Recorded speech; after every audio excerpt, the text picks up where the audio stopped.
Recentemente, o brasileiro passou a conviver com confrontos entre manifestantes e policiais nas principais ruas da cidade e do país.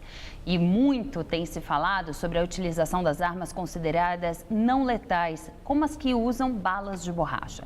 Elas são utilizadas para dispersar multidões, mas podem causar ferimentos graves. O brasileiro está se acostumando. Os confrontos entre manifestantes e policiais nas ruas já estão se tornando uma triste rotina. Bombas de efeito moral, gás-pimenta, balas de borracha. As chamadas armas não letais têm feito parte, como nunca, do dia a dia do brasileiro nas últimas semanas. Utilizadas pela polícia para conter e dispersar multidões que têm saído às ruas para protestar, elas já provocaram dezenas de feridos e abriram uma série de discussões. O seu uso é adequado? Os policiais estão preparados para utilizar uma arma como essa? E quais são os efeitos reais para a saúde de quem é atingido? Quase um mês depois e as marcas permanecem nas costas desse jornalista. Ele nem estava trabalhando, como outros colegas que também foram vítimas das balas de borracha da polícia. Rui afirma que foi atingido quando voltava para casa depois do trabalho em uma produtora na Rua da Consolação. Acabou no meio de uma manifestação que seguia em direção à Avenida Paulista.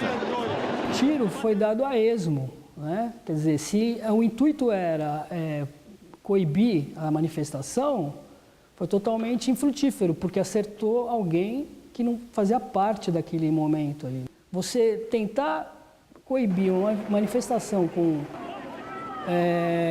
bala de borracha, com aquilo que eles chamam de bomba de efeito moral, causa um mal terrível, assim, não só para quem respira, mas para os olhos.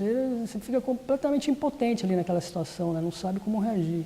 No dia 17 de junho, o governador de São Paulo, Geraldo Alckmin, do PSDB, proibiu a polícia militar de usar balas de borracha para controlar manifestações públicas no estado. A bala de borracha, que também pode ser de plástico, tem vários formatos e é apresentada principalmente em calibre 12. É semelhante à munição comum. Tem uma cápsula com pólvora para impulsioná-la e uma ponta, que é a parte que atinge o alvo. As balas de borracha foram usadas pela primeira vez em 1970 pelos soldados britânicos nos conflitos na Irlanda do Norte. Esse especialista em armamentos, que já foi instrutor da SWAT americana, prefere classificar a bala de borracha como uma arma menos letal.